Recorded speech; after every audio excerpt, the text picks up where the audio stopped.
It's time for the Rick Smith Show. Now, here is the voice of the working class, Rick Smith. I'm here to share some thoughts on, where is this dead now? Does it pop up? And why now? I've asked our good friend Bill Scheer to come talk with us. Bill is a contributing editor over at Politico magazine. Bill, thanks for taking time for us.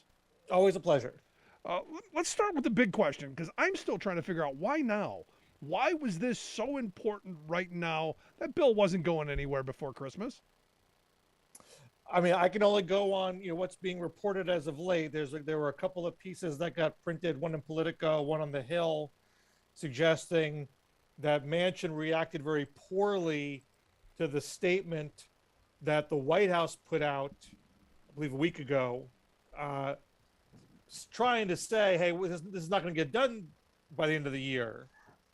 And they explicitly called out Manchin for the delay in that statement. And the reports are that Manchin had communicated to them, hey, don't name me in this statement, and took umbrage that they didn't listen to him.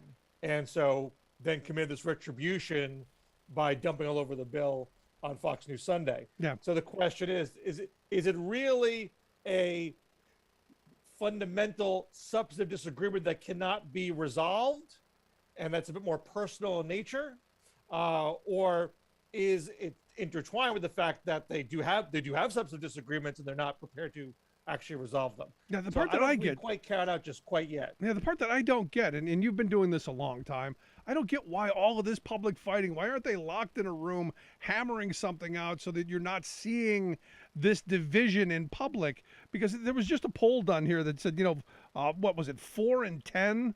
I guess say Democrats and Biden have done less than was expected, and I think your response to that was, when you want to do the big things, when the bar is so high, I get it, but this isn't.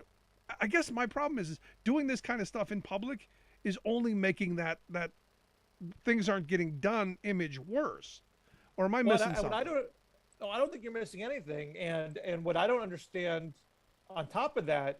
I mean, at this stage of the game, Manchin has all the leverage.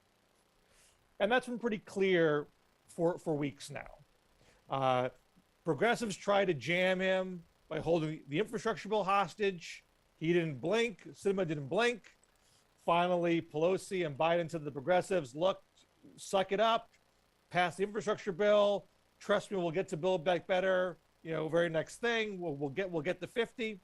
And progressives said, fine. And from at that point, it was very clear that progressives were not drawing any red lines as to what was going to be in Build Back Better. Right. Already for the past 2 months, while progressives were holding infrastructure bill hostage, Build Back Better was getting cut down. And progressives weren't saying no, they're just saying we're ready to compromise, but let's do them together. Now we're not doing them together, but whatever it is, Manchin, we'll do it. So Manchin doesn't gain leverage with delay. He has all the leverage. All he has to do now is say, look, Joe Biden, this is what I can do, and this is what I can't do, and that's that. And why can't we have that? Why can't that already be done? That should have been done already, and that should have been moved, a month ago. Well, from what we just saw today in the Washington Post was Manchin gave Biden a $1.8 trillion offer that had universal pre-K for 10 years. And his whole thing is he doesn't want short time frames. He wants long time frames, so there's no question what cost what. He was going to do a universal pre-K for the whole time. He said he was going to do most of the climate stuff. He was going to maintain, I believe, the enhanced subsidies for the Affordable Care Act, but he did not want to do the elevated enhanced child tax credit, which is a very expensive item over a 10-year period. And from what we can glean, that made the Biden people pause because they didn't want to give up child tax credit so easily. And that seems to be where the impasse is. But that seemed to be an advancement in their understanding of their positions. it didn't deserve a nuclear bomb dropped by Joe Manchin at this point. They just quietly work out these remaining differences. Right. No, but here's the weird part is, that child tax credit is by far the most popular in it. Even Republicans are going, yeah, that actually did help. I've had some Republican friends go, yeah, that was actually helpful. And the numbers that we see in reducing childhood poverty and doing some of the things that it have done to help families. Generally, I am opposed to handout programs on any level. I'm someone who believes that these are generally just subsidies for low-wage employers. But we don't have a mechanism to get people the wages they need to be able to support their families. This seemed like a good short-term fix until we get someplace. Can you handle a wonky response for me? Yeah, go ahead. So here's the tricky thing about child tax credit. It's as it's currently situated, it's very expensive. Yes. It's $100 billion a year through 2025. And because Donald Trump elevated the child tax credit in his tax cut bill, but the Donald Trump boost has its own expiration date of 2025. So it was, if I remember correctly, I think it was $1,000 a child before Trump, and it went up to $2,000 with Trump, and with Biden, it's now $3,000 for 6 and up kids and $3,600 for kids below 6.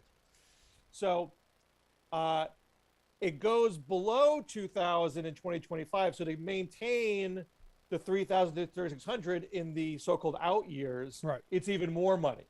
It's $200 billion a year. So you start costing it for the 10-year time frame, it gets really, really, really expensive. In fact, CBO had it down to $1.6 trillion on child tax credit alone in the 10-year window. Now, having said all that wonkiness, the part that really helps the poor is what's called refundability. If it's fully refundable, that means if you pay no net federal income tax, you still get the credit. You still get a tax refund from the bill. So that really helps if you're low income or no income. You could not do the elevated amounts. You could go back to the Trump level of $2,000, but keep the refundability for poor Americans. Standing up, and the union gives a voice to win. On the Rick Smith Show.